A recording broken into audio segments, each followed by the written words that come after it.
Howdy physics lovers, कैसे आप सब। आज की इस वीडियो लेक्चर में हम सीखेंगे मेथड्स ऑफ चार्जिंग कि कैसे किसी भी बॉडी को हम चार्ज कर सकते हैं। So what are those methods? Method number 1 is charging by friction और rubbing. Method number 2 charging by contact और conduction and method number 3 is charging by induction. तो चलिए स्टार्ट करते हैं और समझते हैं कि कैसे हम किसी भी बॉडी को चार्ज कर सकते हैं। The first method is charging by friction और charging by rubbing.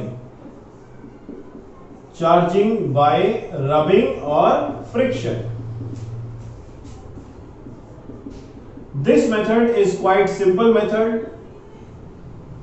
This method is quite simple method. इस मेथड में हम क्या करते हैं, बहुत सारे डेली लाइफ फिनोमेना है जहां पर आप इस मेथड को ऑब्जर्व भी करते हैं। देखिए करना क्या है, आपके ज्योमेट्री बॉक्स में एक प्लास्टिक स्केल है या मेरे पास ये मार्कर है, तो हम उस प्लास्टिक बॉडी को अपने हेयर्स पर रब करेंगे। जब हम प्लास्टिक बॉडी को अपने हेयर्स पर रब करते हैं तो हम कुछ ऐसा महसूस करते हैं जब हम अपने दोनों हैंड्स के पाम को एक दूसरे पर रब करते हैं। वो क्या है? वो ऑब्जर्वेशन है वार्मथ, हीटिंग, कि जब आप इन दो सरफेसेस को एक दूसरे के साथ रब करेंगे तो आप यहां पर इन दोनों सरफेसेस के बीच में वार्मथ फील करेंगे। इसका मतलब यहां पर प्रोड्यूस हो रही है हीट एनर्जी। तो जब एक प्लास्टिक स्केल को अपने हेयर्स पर रब करेंगे तो वहां पर भी होगी प्रोड्यूस हीट एनर्जी। इसी हीट एनर्जी, थर्मल एनर्जी की वजह से एक सरफेस या एक बॉडी अपने इलेक्ट्रॉन्स लॉस करती है और दूसरी बॉडी वो इलेक्ट्रॉन्स को गेन करती है। जो बॉडी इलेक्ट्रॉन्स को लॉस करेगी, डोनेट करेगी, वो बॉडी हमारे लिए पॉजिटिवली चार्ज बॉडी कहलाएगी, और जो बॉडी उन इलेक्ट्रॉन्स को गेन करेगी वो बॉडी हमारे लिए नेगेटिवली चार्ज बॉडी कहलाएगी। तो ऐसा ही होता है जब हम एक स्केल को अपने हेयर्स पर रब करते हैं। जब स्केल को आप अपने हेयर्स पर रब करेंगे तो यहां पर होगा क्या? थर्मल एनर्जी की वजह से इलेक्ट्रॉन्स स्केल से एक्साइट होंगे और हेयर्स के पास जाएंगे। तो स्केल ने अपने इलेक्ट्रॉन्स को लॉस किया और हेयर्स ने इलेक्ट्रॉन्स को गेन किया, जिसकी वजह से स्केल बन जाएगा पॉजिटिवली चार्ज बॉडी और आपके हेयर्स बन जाएंगे नेगेटिवली चार्ज्ड बॉडी। ये सेम फिनोमेना आप अपनी डेली लाइफ में तब भी ऑब्जर्व करते हैं जब आप एक कॉम्ब को अपने ड्राई हेयर्स में मूव करेंगे तो आप देखेंगे कुछ समय के बाद वो comb little bits of paper को अपनी ओर अट्रैक्ट करेगा। ऐसा इसलिए होता है कि जब आप एक कॉम्ब को अपने हेयर्स में मूव करते हैं बार बार, तो रबिंग की वजह से कॉम्ब जो है वो चार्ज्ड बॉडी में कन्वर्ट हो जाता है, that is positively charged body. और जब आप उसे बिट्स ऑफ पेपर के पास लेके आएंगे तो वो पेपर को अपनी ओर अट्रैक्ट करता है। उसका क्या रीजन है, उसको समझने के लिए हमें पहले चार्जिंग बाय इंडक्शन भी समझना होगा, तो वो हम लेटर ऑन समझेंगे। तो ये होता है चार्जिंग बाय रबिंग, कि जब दो बॉडीज को हम एक दूसरे पर रब करेंगे तो वहां पर प्रोड्यूस होगी थर्मल एनर्जी, और उस थर्मल एनर्जी की वजह से एक बॉडी इलेक्ट्रॉन लॉस करेगी और दूसरी बॉडी गेन करेगी। जो इलेक्ट्रॉन लॉस करेगी वो है पॉजिटिवली चार्ज बॉडी, और जो इलेक्ट्रॉन गेन करेगी वो बन जाएगी negatively charged body. Charging by rubbing या चार्जिंग बाय फ्रिक्शन से जो इलेक्ट्रिसिटी प्रोड्यूस होती है, उस इलेक्ट्रिसिटी को हम फ्रिक्शनल इलेक्ट्रिसिटी भी कहते हैं।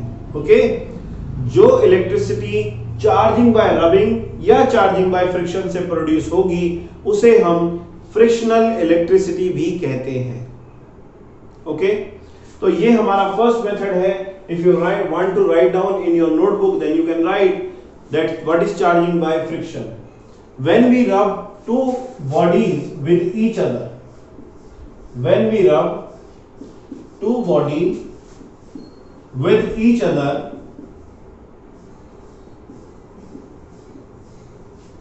then there is production of heat energy or generation of heat energy, और heat energy को हम thermal energy भी कहते हैं।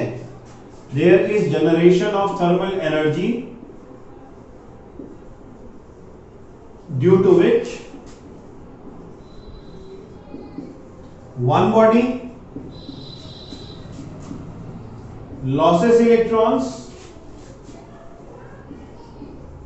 and other body gains electrons.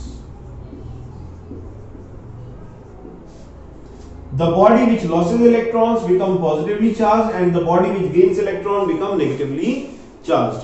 तो ये आपको पॉइंट क्लियर हो गया होगा। अब हम बात करते हैं सेकंड पॉइंट की एंड सेकंड मेथड की। That method is simply charging by contact और चार्जिंग बाय कंडक्शन। तो चलिए अंडरस्टैंड करते हैं कि what is charging by contact और conduction. So second method is charging by contact और कंडक्शन। तो देखिए यहां पर क्लियर है कि आपने दो बॉडीज को यहां पर रब नहीं करना है, आपने क्या करना है, दोनों बॉडीज को एक दूसरे के कांटेक्ट में लेके आना है। सो व्हाट हैपेंस हियर, जब एक charged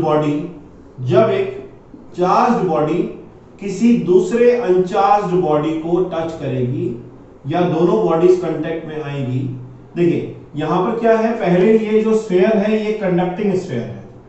this is conducting sphere A and it is placed on the insulating stand. हमने इसको इंसुलेटिंग स्टैंड पर प्लेस किया।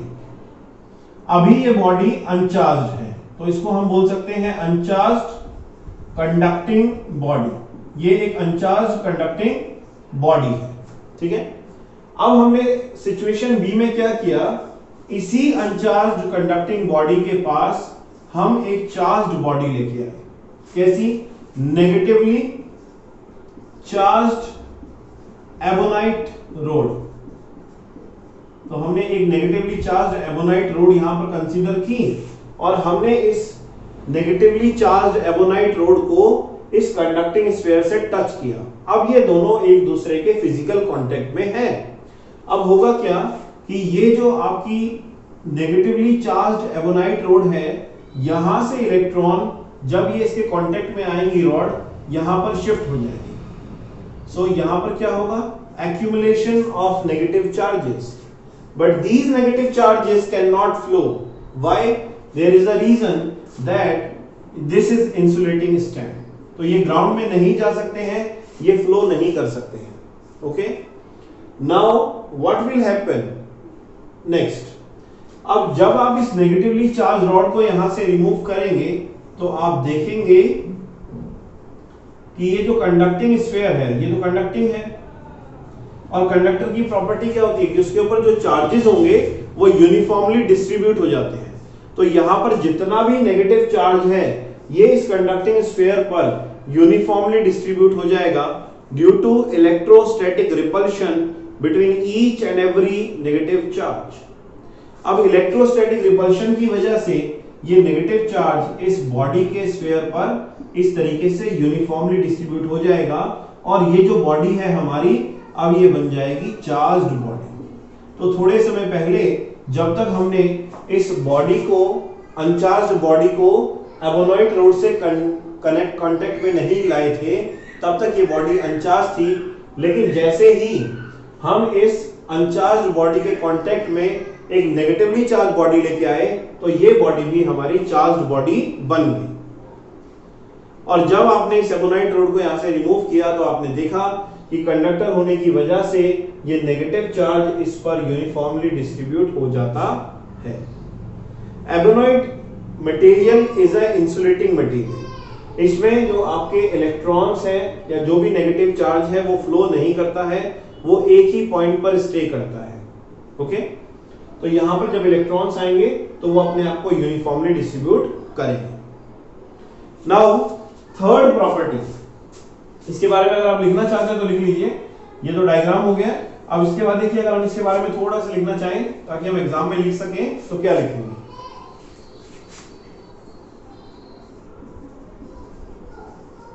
When a charged body comes in contact with uncharged conducting body, uncharged conducting body, then charges get transferred or moved to uncharged body, due to which the uncharged body also get charged। तो यहां पर हमने लिखा कि जब एक charge body किसी uncharged body के कांटेक्ट में आएगी तो चार्जेस जो हैं वो अनचार्ज बॉडी से चार्ज बॉडी से अनचार्ज बॉडी में मूव करेंगे, जिसकी वजह से आपके जो अनचार्ज बॉडी है वो भी चार्ज हो जाएगी। And due to electrostatic repulsion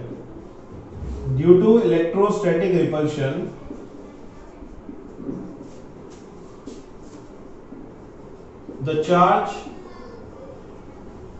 get uniformly distributed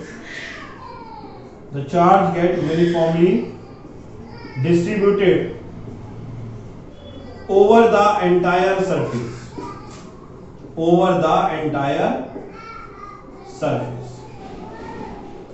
okay, so this method is known as charging by contact or charging by conduction।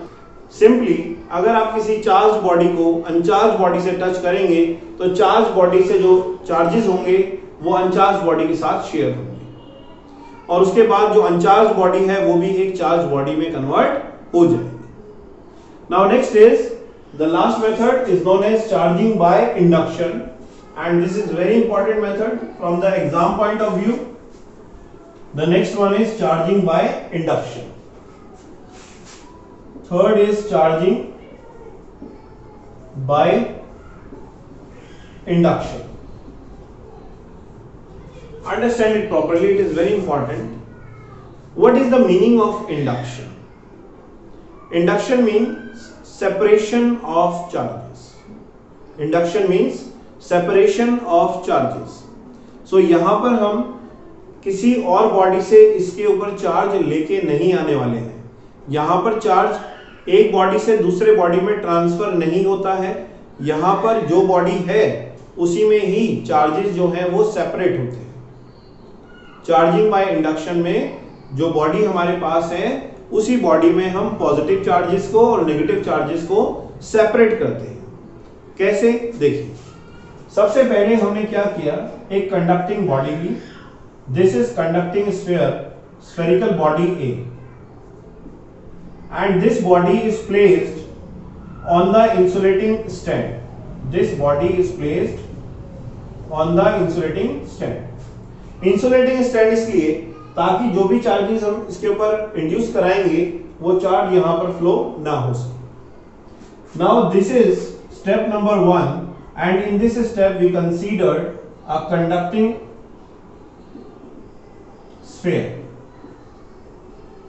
Now in step number B, what we do, same conducting sphere है और इस conducting sphere को हमने insulating stand पर place किया, और अब हम क्या करेंगे, एक दूसरी चार्ज बॉडी यहां पर लेके आएंगे। लेकिन यहां पर कंडीशन ये है कि चार्ज बॉडी अनचार्ज बॉडी के कांटेक्ट में नहीं आएगी, यहां पर कुछ सेपरेशन दोनों में मेंटेन की जाएगी, क्योंकि जब एक बॉडी दूसरे बॉडी के कांटेक्ट में आएगी तो वो चार्जिंग बाय कांटेक्ट हो जाएगा। बट ये चार्जिंग बाय इंडक्शन हम स्टडी कर रहे हैं, और चार्जिंग बाय इंडक्शन में दोनों बॉडी एक दूसरे को टच नहीं करती है। ठीक है, तो what we do, we just bring negatively charge body close to uncharge conducting body. Now what happens, अब जितने भी, अब ये तो कंडक्टर है और कंडक्टर के पास enormous amount of free electrons available होते हैं। अब इस नेगेटिवली चार्ज बॉडी की वजह से इस कंडक्टर के ऊपर जितने भी इलेक्ट्रॉन्स होंगे, फ्री इलेक्ट्रॉन्स होंगे, इसके चार्ज की स्ट्रेंथ के अकॉर्डिंग ये उतने चार्जेस को, फ्री इलेक्ट्रॉन्स को रिपेल करेगा, और जितना यहां पर आपने नेगेटिव चार्ज दिया है उसके स्ट्रेंथ के अकॉर्डिंग नेगेटिव या फ्री इलेक्ट्रॉन्स इसके फार अवे सरफेस पर मूव कर जाएंगे। और जब ये फ्री इलेक्ट्रॉन्स फार अवे फेस पर मूव करेंगे तो यहां पर वैकेंसीज क्रिएट होंगी, और उन वैकेंसीज के ऊपर हम मानते हैं इफेक्टिव पॉजिटिव चार्ज कि जितना चार्ज इलेक्ट्रॉन्स के पास है उतना ही चार्ज इन वैकेंसीज के पास भी है, बट उसकी पोलैरिटी क्या है, पॉजिटिव है। ठीक है, ऐसा नहीं है कि यहाँ प्रोटॉन आ जाते हैं, protons are inside the nucleus. यहां पर ये हमारे जिन्हें हम पॉजिटिव चार्ज बोलते हैं ये हमारी वैकेंसीज होती है। क्लियर? नाउ और इन वैकेंसीज के ऊपर हम जो चार्ज एज्यूम करते हैं वो इफेक्टिव पॉजिटिव चार्ज होता है। इफेक्टिव पॉजिटिव चार्ज का मतलब ये कि जितना चार्ज इलेक्ट्रॉन के पास है उतना ही चार्ज इनके पास भी है, बट इनके पास पोलैरिटी पॉजिटिव है।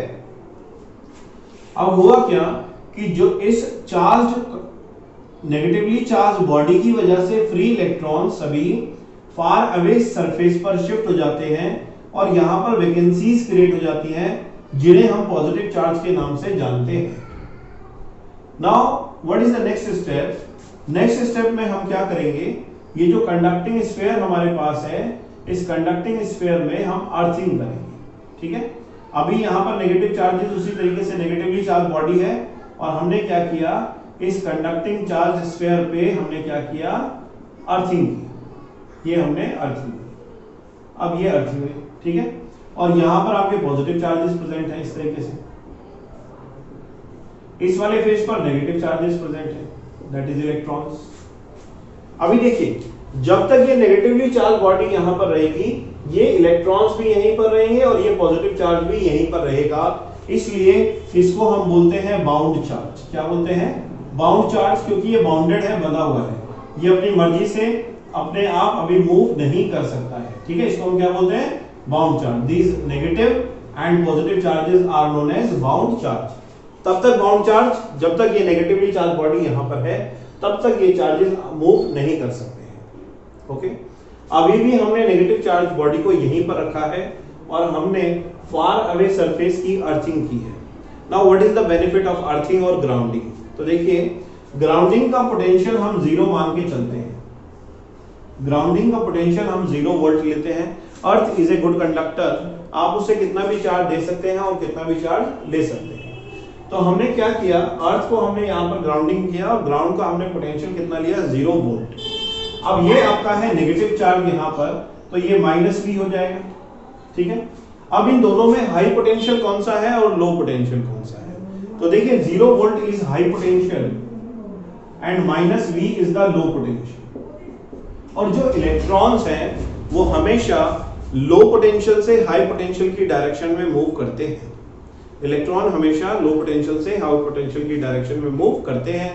अब जितने भी इलेक्ट्रॉन यहाँ पर फार अवे सरफेस पर हैं, ये सभी इलेक्ट्रॉन्स क्या होंगे, इस वायर के थ्रू, ग्राउंडिंग वायर के थ्रू अर्थ में मूव करते हैं।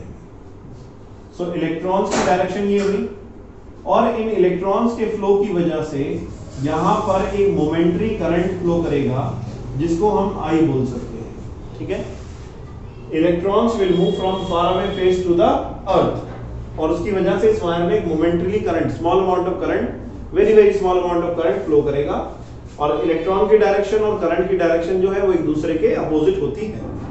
अब यहाँ पर देखिए, ये वाले सरफेस पर अब यहाँ पर कोई भी चार्ज प्रेजेंट नहीं है क्योंकि जितने भी नेगेटिव इलेक्ट्रॉन्स थे वो सभी अर्थ के अंदर with the help of the grounding wire move कर रहे हैं। Okay, now what we do, अब हम क्या करेंगे, इस नेगेटिवली चार्ज बॉडी को यहाँ से रिमूव करेंगे और अर्थिंग को भी रिमूव कर देंगे। जब आप नेगेटिव चार्ज बॉडी को मूव करेंगे तो यहाँ पर इलेक्ट्रोस्टैटिक रिपल्शन की वजह से जितने भी पॉजिटिव चार्ज हैं वो इस बॉडी पर यूनिफॉर्मली डिस्ट्रीब्यूट हो जाएंगे। और अब ये बॉडी हमारी जो मिली है हमें स्टेप नंबर डी में, इस बॉडी को हम बोल सकते हैं पॉजिटिवली चार्ज्ड बॉडी। इसको हम बोल सकते हैं पॉजिटिवली चार्ज्ड बॉडी। तो देखिए, ये है चार्जिंग बाय इंडक्शन। इंडक्शन का मतलब सेपरेशन ऑफ चार्जेस, कि हमने एक कंडक्टिंग बॉडी हमारे पास थी जो कि अनचार्ज थी। This body is अनचार्ज। अनचार्ज तो थी लेकिन ये क्या थी, कंडक्टिंग थी। ठीक है, कंडक्टिंग का मतलब इसके पास enormous amount of electrons present थे। अब हम इसके पास एक चार्ज बॉडी लेके आए। कौन सी charge body? Negatively charged body. अब नेगेटिवली चार्ज बॉडी से क्या हुआ, सेपरेशन ऑफ चार्जेस हुआ। नेगेटिव चार्ज इस तरफ शिफ्ट हो गए रिपल्शन की वजह से और पॉजिटिव जो वैकेंसीज हैं, चार्जेस हैं, वो इस तरफ आ गए ड्यू टू अट्रैक्शन। अब ये जो सेपरेशन ऑफ चार्ज है इसी को हम बोलते हैं इंडक्शन। और ये जो चार्जेस यहां पर हैं इस फेस पे और इस फेस पे, इनको हम कहते हैं बाउंड चार्जेस, क्योंकि अभी जब तक ये वाला नेगेटिवली चार्ज रॉड यहां पर है तब तक ये दोनों चार्जेस एक दूसरे से बाउंडेड है। अब उसके बाद हमने क्या किया, इसके फार अवे फेस पर ग्राउंडिंग की। ग्राउंड हमारा 0 वोल्ट पर होता है, यहाँ पर नेगेटिव चार्जेस थे जिसकी वजह से यहाँ पर -V वोल्ट नेगेटिव पोटेंशियल होगा, और जो इलेक्ट्रॉन्स हैं वो हमेशा लो पोटेंशियल से हाई पोटेंशियल के डायरेक्शन में मूव करते हैं। तो सभी इलेक्ट्रॉन्स ग्राउंड में जाएंगे और यहाँ पर हल्का सा मोमेंटली करंट इसमें फ्लो करेगा, और ये जो सरफेस है आपका, ये क्या हो जाएगा, आपका न्यूट्रलाइज हो जाएगा, और आपके पास अब सिर्फ एक ही चार्ज बचा है, that is positive charge. Now you remove the grounding and you remove the charge. Sorry, due to one phone call वो वीडियो बीच में ही ब्रेक हो गया था और उसके बाद का जो है इसमें रिकॉर्ड नहीं हो पाया, बट नो प्रॉब्लम। तो charging by conduction, charging by rubbing और चार्जिंग बाय इंडक्शन, ये हमने इस वीडियो लेक्चर में डिस्कस किया। अब उसके बाद जो है नेक्स्ट हमारा है questions based on the current topic जो भी हमने डिस्कस किया, उसके ऊपर हम क्वेश्चंस डिस्कस करेंगे। देखिए, पहला सवाल ये है कि जब आप कॉम को ड्राई हेयर्स पर रब करते हैं तो बिट्स ऑफ पेपर को क्यों अट्रैक्ट करता है? Why a comb when moved in dry hair attracts the bits of paper? तो उसका आंसर ये है कि जब आप कॉम को अपने हेयर्स पर मूव करेंगे अगेन एंड अगेन, तो वहां पर कॉन्सेप्ट है चार्जिंग बाय रबिंग। तो जब आप कॉम को अपने हेयर्स पर मूव करेंगे तो चार्जिंग बाय रबिंग की वजह से जो आपका कॉम है वो क्या करेगा, इलेक्ट्रॉन्स को लॉस करेगा, और जो हेयर्स हैं वो इलेक्ट्रॉन्स को गेन करेंगे। तो जो कॉम है वो हो जाएगा आपका पॉजिटिवली चार्ज्ड, है ना, com will become positively charge. तो कॉम तो पॉजिटिवली चार्ज हो गया, ये हुआ चार्जिंग बाय रबिंग। अब आपने क्या किया, बिट्स ऑफ पेपर के पास आप इस कॉम को लेके आए। जब आप बिट्स ऑफ पेपर के पास कॉम को लेके आएंगे तो ये पॉजिटिव चार्जेस क्या करेंगे, इस पेपर के अंदर जितना भी नेगेटिव चार्ज है उसको अपनी ओर अट्रैक्ट करेंगे। अब इसमें क्या होगा, सेपरेशन होगा, नेगेटिव चार्जेस नियर फेस पर आ जाएंगे और पॉजिटिव चार्जेस जो हैं वो फार अवे फेस पर मूव कर जाएंगे, है ना। नेगेटिव चार्जेस नियर फेस पे और पॉजिटिव चार्ज फार अवे फेस पर मूव कर जाएंगे। अब क्या होगा कि ये जो पॉजिटिव चार्ज है इस नेगेटिव चार्ज को अपनी ओर अट्रैक्ट करेगा and the com attracts the bits of paper, और जो कॉम है वो बिट्स ऑफ पेपर को अट्रैक्ट कर लेगा। So this is the concept. तो यहाँ पर दो कॉन्सेप्ट है, एक है चार्जिंग बाय रबिंग और दूसरा है charging by induction. Now next question कि अगर आप किसी कॉम को अपने हेयर्स पर मूव करते हैं, उसको चार्ज्ड बॉडी में कन्वर्ट कर देते हैं, तो क्या वो कॉम आफ्टर लॉन्ग टाइम रखने के बाद क्या वो बिट्स ऑफ पेपर को तब भी अट्रैक्ट करेगा? सो आंसर इज नो, क्योंकि जब आप एक चार्ज बॉडी को लंबे समय तक एयर की प्रेजेंस में रखेंगे तो जो एयर के गैसियस मॉलिक्यूल्स हैं वो उसके ऊपर जो भी चार्ज होगा उसको न्यूट्रलाइज कर देते हैं, क्योंकि गैसियस मॉलिक्यूल के अंदर भी आयंस प्रेजेंट होते हैं और वो गैसियस मॉलिक्यूल्स जो हैं इस चार्ज बॉडी पर जो भी चार्ज होगा उसको न्यूट्रलाइज कर देंगे। तो लॉन्ग लास्टिंग समय तक आपके चार्जेस एक इंसुलेटिंग बॉडी पर स्टे नहीं करते in the presence of air. Now next question कि अगर हम किसी एक बॉडी से दूसरे बॉडी पे चार्ज को ट्रांसफर करते हैं तो क्या वहां पर बॉडी के मास में चेंज आता है? सो आंसर इज यस, कि अगर एक बॉडी से दूसरे बॉडी पे चार्जेस मूव करते हैं, फॉर एग्जांपल इस केस में मैं कहता हूं कॉम ने 4 इलेक्ट्रॉन्स लॉस किए, तो अगर इसने 4 इलेक्ट्रॉन्स लॉस किए तो उसका मास भी तो लॉस करेगा। हर इलेक्ट्रॉन के पास मास है, तो जितने इलेक्ट्रॉन बॉडी लॉस करेगी उतना मास भी वहां पर माइनस हो जाएगा, लॉस हो जाएगा, और जो बॉडी इलेक्ट्रॉन गेन करेगी उसका मास उतना ही इंक्रीज हो जाएगा। ठीक है। नाउ क्वेश्चन नंबर 4 कि क्या दो सिमिलरली चार्ज्ड बॉडीज एक दूसरे को अट्रैक्ट कर सकती हैं? हमने तो कैवेंडिश लॉ ऑफ इलेक्ट्रोस्टैटिक्स में ये स्टडी किया था कि like charges REPL each other and unlike charges attract each other. तो क्या दो लाइक चार्ज्ड बॉडीज एक दूसरे को अट्रैक्ट भी कर सकती हैं? ऐसा संभव है? तो आंसर है यस। उसके लिए कंडीशन क्या है देखिए, जब एक बॉडी आपकी हाईली चार्ज होगी और ये दूसरी चार्ज कंडक्टिंग बॉडी के पास आएगी तो यहाँ पर क्या होगा, अट्रैक्शन होने के चांसेस होते हैं, क्योंकि ये जब हाईली चार्ज है, हाईली पॉजिटिव चार्ज है, तो इसके अंदर जो भी नेगेटिव चार्ज है, small amount of negative charge है, ये उसको इस फेस पर लेके आएगा और पॉजिटिव चार्जेस को दूसरे फेस पर मूव करा देगा, जिसकी वजह से यहां पर होगा अट्रैक्शन, जिसकी वजह से यहां पर होगा अट्रैक्शन और ये बॉडी क्या करेगी, अट्रैक्ट करेगी. So by this manner we can say that two like charged bodies also attract each other when one body is highly charged and another body is lightly charged. So ये आज का हमारा topic था methods of charging, कैसे हम charging के method से किस क्वेश्चंस को कैसे कॉन्सेप्ट उनके अंदर लगा सकते हैं. अब जो नेक्स्ट वीडियो होगी हमारी, जो नेक्स्ट लेक्चर होगा वो होगा Coulomb's law in electrostatics in scalar form and in vector form, और साथ में करेंगे उसके न्यूमेरिकल. और एक इन्फॉर्मेशन और आप सभी के लिए, अगर आप हमारी ऑनलाइन लाइव क्लासेस ज्वाइन करना चाहते हैं तो आप हमारे ऐप के माध्यम से उसको ज्वाइन कर सकते हैं. तो ज्वाइन करने के लिए आपको करना सिर्फ इतना है, आपको इस नंबर पे एक व्हाट्सएप मैसेज हमें सेंड करना है, उसके बाद we will send you the details about the live classes. ठीक है, तो उसके बाद जो है आप लाइव क्लासेस कैसे ज्वाइन कर सकते हैं, क्या उसके लिए कंडीशंस है, वो सभी इस नंबर पर आपको बता दी जाएगी. 7428283973. This is the number for physics love and you can join us. Thank you very much. जय हिंद, जय Bharat. #Physics love and give us suggestion so that we can improve.